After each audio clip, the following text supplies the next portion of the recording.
Bismillahirrahmanirrahim. Dear student, my name is Abdul Basit. I am your guided English teacher. Dear student, हमारे आज के lecture का topic है lesson number 14. इसका नाम है सीक्रेट यानी राज. इस लेसन के सबसे पहले हम कैरेक्टर्स के बारे में जान लेते हैं. इस लेसन के जो मेजर कैरेक्टर्स हैं वो Meg, Amy, Beth, Jo and Laurie. Meg, Amy, Beth और जो ये चारों बहनें, जबकि लॉरी जो है ये जो का दोस्त है और रिश्तेदार भी है. बुनियादी तौर पर ये कहानी जॉ के गिर्द घूमती है, जो कि मुख्तलिफ किस्म की शॉर्ट स्टोरीज लिखने की शौकीन होती है. कुछ अपने सराउंडिंग में रियलिस्टिक चीज़ों को देख के उनके बारे में लिखती है, कुछ क्रिएटिव अंदाज से, इमेजिनेटिव अंदाज से ये जो है वो फर्जी किरदारों के बारे में सोच के फिर ये कहानी लिखती है. लिहाजा इस तरह से ये घर में बैठ के मुख्तलिफ टॉपिक्स के ऊपर मुख्तलिफ किस्म की कहानियाँ लिखती है. और इसकी ये ख्वाहिश होती है कि कोई इसकी कहानी ऐसी हो जो कि न्यूज़पेपर में प्रिंट हो जाए, किसी मैगजीन में प्रिंट हो जाए. तो ये कोशिश जारी रखती है और एक दफ़ा ये कहानी लिखती है जिसका नाम होता है द राइवल पेंटर्स. उस कहानी को लिखने के बाद, अच्छी तरह से उसकी करेक्शन करने के बाद और फिर उसको तरतीब देने के बाद फिर ये उस कहानी के पेजेस को एक इन्वेलप्स के अंदर जो है वो डाल लेती है और फिर उसको अखबार के एडिटर के दफ्तर में सबमिट करवाने के लिए चली जाती है. अब खुफिया अंदाज से ये काम करती है, इवन के इसकी बहनों को भी पता नहीं होता. इसका टाइटल इसीलिए सीक्रेट है कि ये उसको राज रखती है अपने सारे के सारे काम को, इवन कि अपनी बहनों को भी नहीं बताती और खुफिया तरीके से घर से जाती है और अखबार के एडिटर के दफ्तर में उसको सबमिट करवाने जाती है.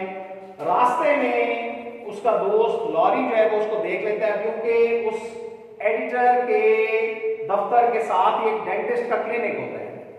अब वो जब उसको देखता है वो समझता है कि शायद इसके दांत में कोई तकलीफ है, इस वजह से आई है, लेकिन अकेली क्यों आई है. अब इस सूरत हाल को देख के ये लॉरी जो है क्योंकि करीब ही उसका घर होता है तो वहां से देख लेता है और फौरन इसके पास आ जाता है. What's wrong with you, why are you here alone, क्यों यहाँ पे अकेली हो तुम. तो फिर वो इसके साथ ही जो है ना वो जो भी इसका इशू होता है उसको रिजॉल्व करने के लिए उसके साथ रहता है. बिल आखिर इसके इसरार पे जो को बताना पड़ जाता है लॉरी को कि मैंने एक कहानी लिखी है और मैं एडिटर के दफ्तर में उसको सबमिट करवाने के लिए आई हूँ. तो वो बड़ा खुश होता है, लॉरी उसको अप्रिशिएट करता है, लेकिन ये साथ ही उससे रिक्वेस्ट करती है कि मेहरबानी करके आपने इस बात के हवाले से किसी को भी बताना नहीं है, ना मेरी बहनों को ना किसी और को. क्यों कि मैंने इसको राज रखा हुआ है जब तक कि ये पब्लिश ना हो जाए. यानी ये उसकी थॉट होती है. जैसे हमारे यहाँ जो है वो कामयाबी से पहले ही जो है वो सेलिब्रेट करने वाला अंदाज शुरू कर दिया जाता है. अब ये एप्लीकेशन जो है वो किसी जॉब के लिए दी जाती है और फिर ढिंढोरा पीट दिया जाता है कि मैंने जॉब के लिए एप्लीकेशन दी थी है. फिर 6 महीने साल गुजर जाते हैं, दोस्त पूछते हैं हाँ भाई एप्लीकेशन दी थी, जॉब नहीं लगी. नहीं जनाब, वहां से कॉल लेटर ही नहीं आया. बड़ी शर्मिंदगी होती है. लिहाजा उसी सूरत हाल से बचने के लिए जॉ ने सीक्रेट रखा इस बात को कि जब ये स्टोरी पब्लिश हो जाएगी फिर सारों को बता दिया जाएगा. लिहाजा फिर वो एडिटर के दफ्तर में अपनी कहानी को जमा करवा के आ जाती है और फिर घर में उसके एटीट्यूड को बहनें नोट करती हैं कि जब भी जो है पोस्टमैन आता है तो फौरन वो भाग के दरवाजे के पास जाती है, ताकि हो सकता है पोस्टमैन जो है उस मैगजीन को लेके आया हो, उस न्यूज़पेपर को लेके आया हो जिसमें उसकी कहानी जो है वो छप गई हो. जब वो 2-3 मरतबा बहनें नोटिस करती हैं कि वो ऐसा करती है तो वो पूछती हैं भी खैर है, तो वो फिर टाल मटोल कर देती है. लेकिन फिर एक दिन वाकईतन ऐसा होता है कि जब पोस्टमैन आता है तो जो भाग के जाती है और फिर वो जो भी डाक आती है उससे रिसीव करती है. रिसीव करने के बाद जब उसको खोलती है तो वो वही अखबार का पीस होता है जिसमें उसकी कहानी द राइवल पेंटर्स जो है वो छपी हुई होती है. लिहाजा वो बड़ी खुशी से उसको पढ़ रही होती है, बहनें भी आ जाती हैं, देख रही होती है कि ये अखबार में कोई चीज़ पढ़ रही है, मुस्कुराती भी चली जा रही है, खैरियत है. लिहाजा वो बहनें उससे पूछती हैं भी खैर है, क्या हुआ है. वो कहती है देखो कितनी जबरदस्त कहानी जो है वो अखबार में छपी है, आओ तुम भी पढ़ो। लिहाजा वो फिर उन बहनों को वो सारी की सारी कहानी पढ़ के जो है ना वो सुनाती है, तो वो बहनें बड़ी खुश होती है, वाकई बड़ी आउटस्टैंडिंग किस्म की ये कहानी लिखी हुई है।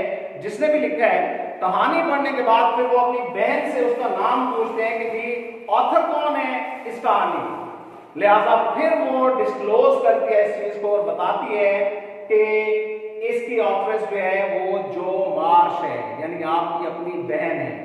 लिहाजा अब फिर तमाम बहनों को पता चल जाता है कि उनकी बहन ने ऐसी शानदार किस्म की कहानी लिखी है जो कि सिलेक्ट कर ली गई है और अखबार में जो है वो उसको पब्लिश कर दिया गया है। लिहाजा फिर ये बड़ा ही जबरदस्त किस्म का सेलिब्रेशन का ओकेजन होता है और फिर उस खुशी को सारी बहनें सेलिब्रेट करती हैं और फिर हम बाद में अपने वालिद और वालिदा को भी बताते हैं।